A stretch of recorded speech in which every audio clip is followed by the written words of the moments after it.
Today we're going to be replacing the ignition switch on the Silverado. If you guys haven't seen the other video, I bought it from the auction and it got stolen.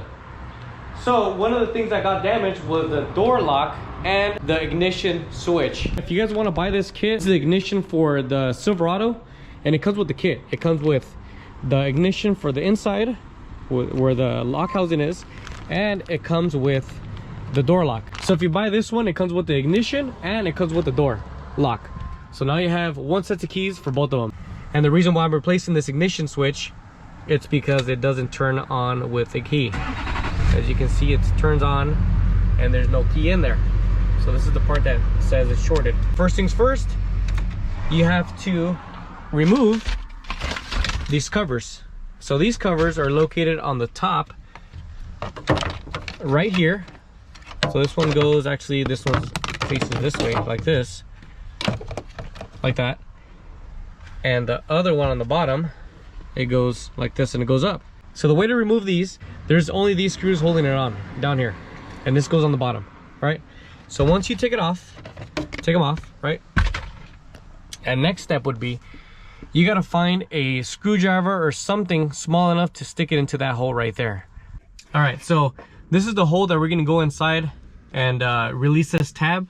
This is the tab that you're just going to be pushing onto, and this tab is located in this hole. So to do that, you got to rotate the switch, and basically it's pretty much going to start, and you're going to push in on this, right?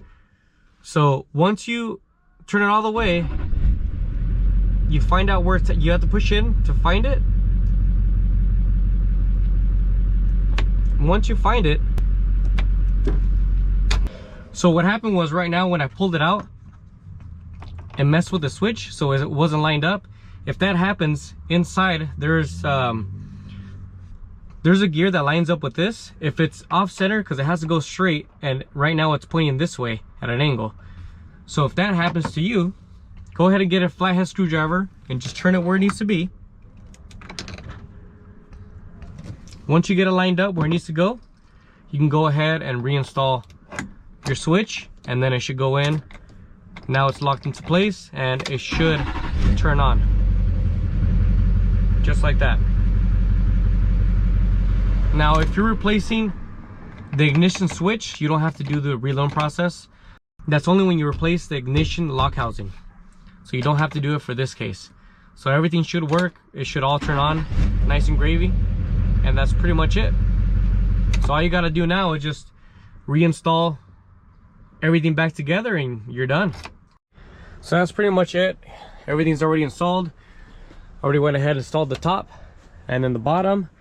This one doesn't really line up because I don't have any screws on it. I gotta order some new ones, and I don't have this piece to put back in there. But yeah, that's pretty much the simple install on this. It seems harder than it really is. So you can go ahead and tackle this yourself, and it's not too bad of a job. So that's pretty much going to conclude this video. Thank you guys so much for watching. I'll see you guys in the next video.